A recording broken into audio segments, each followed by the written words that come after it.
Thanks for tuning in. I'm Steve Raye, author of How to Get U.S. Market Ready. And in this podcast, I'm going to share with you some of the lessons I've learned from 30 years in the wine and spirits business, helping brands enter and grow in the U.S. market. I've heard it said that experience is what you get when you don't get what you want. My goal with the book and this podcast is to share my experience and the lessons learned from it with you so you can apply those lessons and be successful in America. So, let's get into it.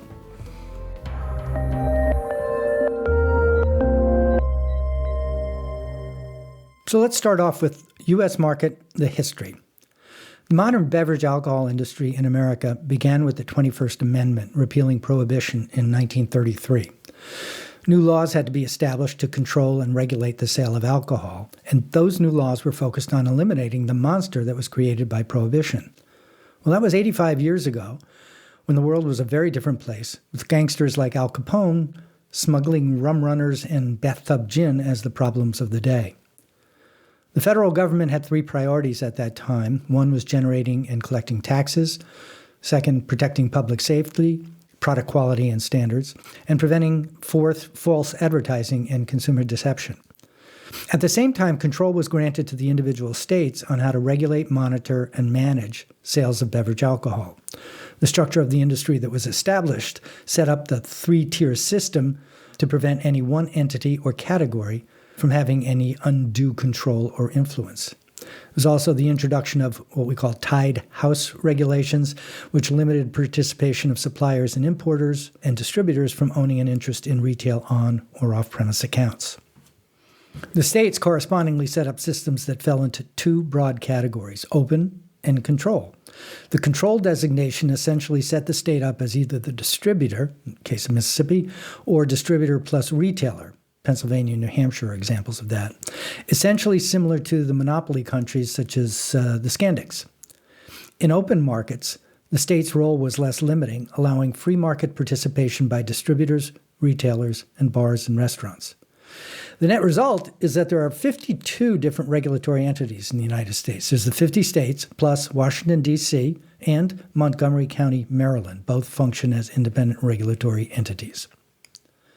In the 85-plus years since, only one state has changed its designation, and that was Washington State, which voted to convert from control to open in 2011. And keep in mind that within those two basic categories, there remain a kaleidoscope of state-by-state regulations, and that's what makes understanding the U.S. market such a challenge for exporters. Just two examples of that complexity.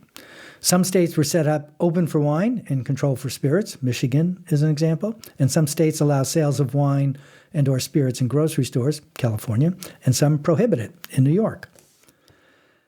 So fast forward to today, what was once black and white has grayed over time, and in fact, there are many situations where the industry has evolved. Importers owning distribution companies, distributors importing brands are just two examples of that. And while breaking into the U.S. market is challenging, it is something that brands are successfully accomplishing on a daily basis. Perhaps the most important thing to be stressed is the uniqueness of the U.S. market. Duplicating strategies that may have made a brand successful in the home or other export markets often won't work here. So it's critically important for exporters to learn how the market functions and develop custom strategies for penetration and growth. Another way to look at that is to reinforce that there is no roadmap, so to speak, to be followed. Indeed, many successful new brands have found that charting a new course with customized strategies has led to far more effective results than following in someone else's footsteps.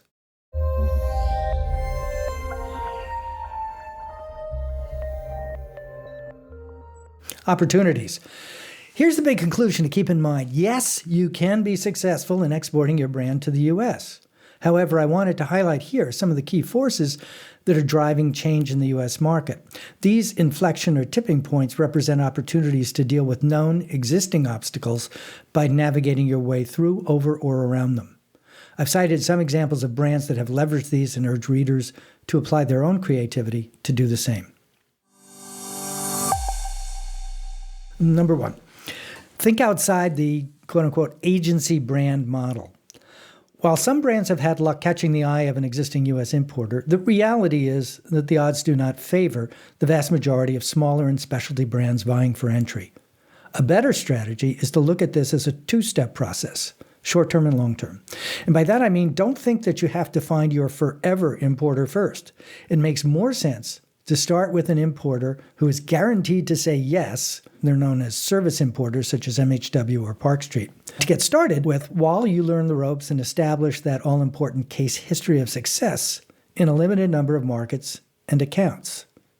And that's just one of 9 other import options to be considered, which you'll find outlined in detail in Chapter 2. Number 2, distributor consolidation can be considered a constraint or an opportunity. The top 10 importers now represent 75% of total sales of wine and spirits in the United States. And that's up from 48% in 2010 and just about double the 38% that characterized the market in 2000.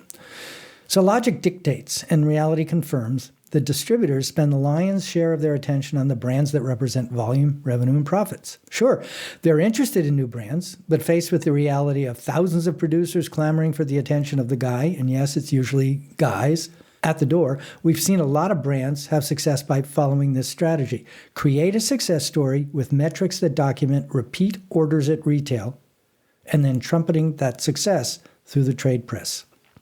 The result? Interested distributors will call you because they are looking for the brands that stand out from the crowd and have demonstrated traction with both consumers and the trade. Check out the Epicangria story, which started with Park Street and ultimately was acquired by Deutsch.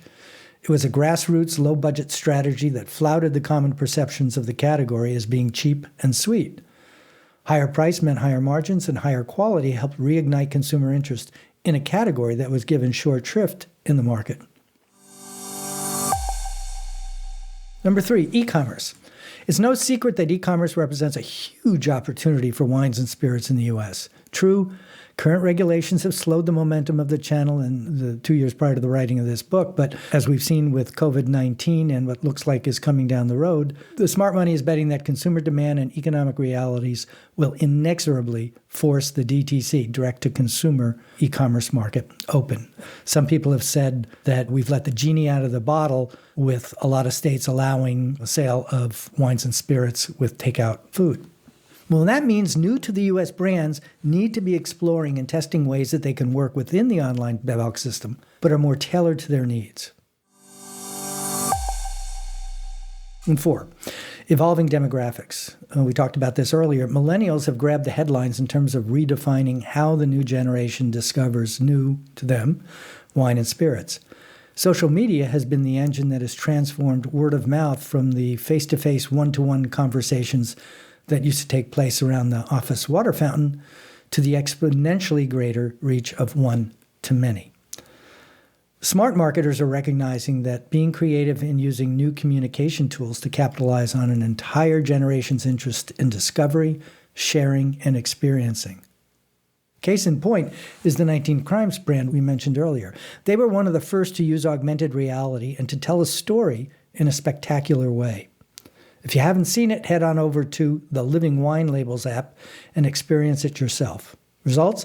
The brand was introduced in 2013 when it sold just 7,000 cases as it tested the U.S. market. Remember, that was a period when premium wine from Australia was effectively considered an oxymoron, and nobody really wanted it. From there, the brand grew dramatically, and in 2017 doubled its volume from 500,000 to over 1 million cases. 2019 data looks like it's 2 million, and there's no sign yet of that growth slowing down. And it was all based on them capitalizing on a unique app, which allowed the labels to become animated. 5, better data. Okay, I'm a little biased. My friend Kathy Hoya came up with a brilliant idea to create a new company called Enolytics. The brilliance lay in the fact that the service was data source agnostic. And that means Enolytics didn't rely just on Nielsen, IRI, Diver, or Beverage Information Group as individual data sources. Instead, they pioneered a way to integrate multiple big data sources to identify and graphically portray insights, anomalies, and trends that were previously buried or hidden from view. The value of that insight benefits the client's brands, but they're finding that by using it as a tool to help the trade leverage these newfound facts, they're expanding distribution, improving sales efficiency, and providing added value to the stores and the on-premise accounts they service. Check out Enolytics.com for some case history examples. And I'm happy to report that Kathy just announced Enolytics has been brought into the Harvard Business School curriculum as a case history. 3x3 Insights is another service that's mining data on an individual store level and comparing it to a larger industry-wide data set. They're finding new ways of teasing out insights at the account level to help retailers increase margins, improve shelf sets and promotions, and capitalize on the unique attributes of their store location, clientele, and inventory.